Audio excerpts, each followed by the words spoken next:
Let's look at the second week of July. This week, there is a Mercury Cazimi. I will share with you what that means. I want you to take advantage of it so it doesn't pass you by without using this really beautiful aspect in the heavens. And there's also a shift in relationships coming in. Let's start with Monday, July 6th. The sun is being squared by Saturn. Not the best feeling in the world. It almost feels very perfect for a Monday. Monday, we are getting back into the flow of things, into the work week, stepping into our responsibilities, a lot of us on Mondays. And Sun square Saturn feels like a Monday. The sun is in cozy, sweet, warm Cancer, and Saturn's coming at us in a square from Aries. We can have this feeling of a lot of obligation, a lot of duty today. It's a great day to show up for work. It's a great day to show up to your responsibilities because that is the theme of the day. It can feel a little bit pessimistic today.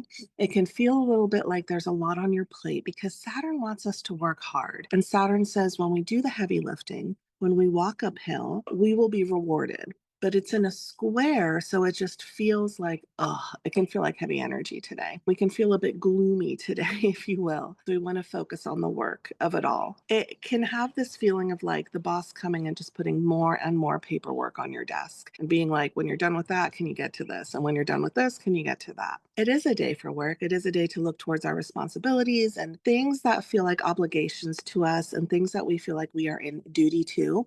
We want to show up for those things. It can feel gratifying at the end of the day, but there is this sort of like sluggish, now I have to do this and now I have to do that sort of energy today. We can also feel tired because the sun is our vitality and our life force. It's a big pocket of energy that we have within our chart, and Saturn comes along and challenges it. So we can feel tired. We can feel like we're trying to run through water. We can be hard on ourselves. So giving yourself grace today is a big one. Let's look at Wednesday, July 8th. We have this beautiful moon in Taurus. We love a moon in Taurus. She feels good in Taurus. We get to slow down a bit. We get to be indulgent. We get to be cozy. However, she's being challenged today. She has a square coming from Jupiter in the afternoon, 4:45 p.m. Then later in the evening, a square coming from Pluto at 9:34 p.m. These are all Pacific times. So even though we're in this feel-good moon, we want to stay home. We want to slow down. We want to make a home-cooked meal, read our favorite book, lounged in our favorite lounge chair outside under our favorite tree. That's the energy of today. But along comes Jupiter at 4:45 p.m. Pacific and squares her, challenges her. It's almost this insatiable appetite sort of a feeling. We want more. Whatever feels good, we want that times 1,000. So it's this day of overindulgence, especially leading up to the afternoon. We're trying to fill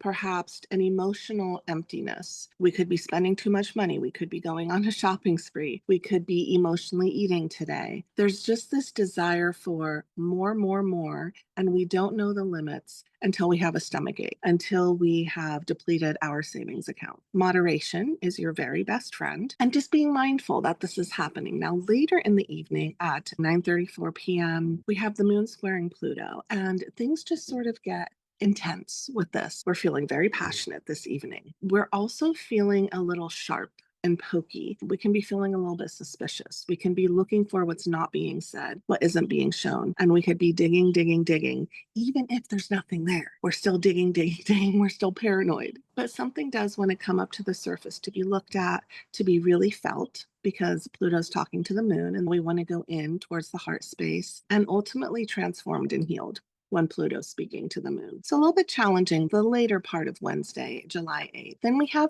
Thursday, July 9th. Venus is moving into Virgo at 10:22 a.m. Pacific. She will be in Virgo for the rest of the month. If you were born when Venus was in Virgo, you're coming up on your Venus return, which is just a lovely, lovely 5 days of all the juicy bits of life landing in your lap. Romance, love, money, what brings you joy, what brings you pleasure, heart connection. Collectively, though, when this planet of connection, our most social planet we have, Venus, moves into this sign of earthy groundedness and order and structure, our relationships take on that tone. So collectively, we're under this umbrella of Virgo energy within our partnerships. We sort of want to get it right, and we want to get it right the first time. And if we don't, if there are relationship complications, relationship tension, stress, if things are messy in our partnerships, we can be hypercritical, hypersensitive to that right now. We can be extra nitpicky in our relationships because we have this idea of the ideal of a partnership and we're striving to get it right. And we have to remember that we're human. The thing that comes in with when Venus is in Virgo is we are so helpful and we really want to show up and be of aid, be of support. We're looking to see what needs fixing, what needs adjusting, what needs a reshuffling, if you will, in our partnerships, and we get to work. We're not afraid of the work or the heavy lifting when Venus is in Virgo. There's this idea of wanting to be in service to our relationships. We take our relationships seriously when Venus is in Virgo. We're not messing around. Then we have Sunday, July 12th, this weekend. We have that Mercury Cazimi. It's going to be exact at 6:26 p.m. So the Sun and Mercury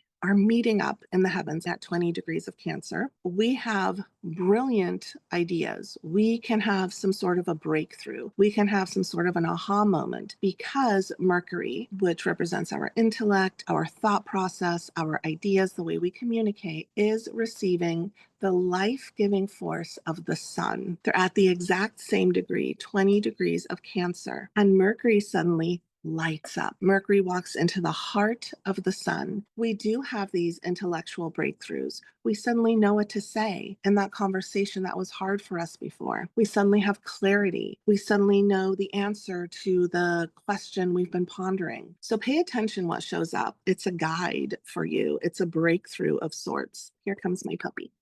So that is the second week of July. We're gearing up for a new moon. Oh, look at her cute little tail. Look at her cute little tail.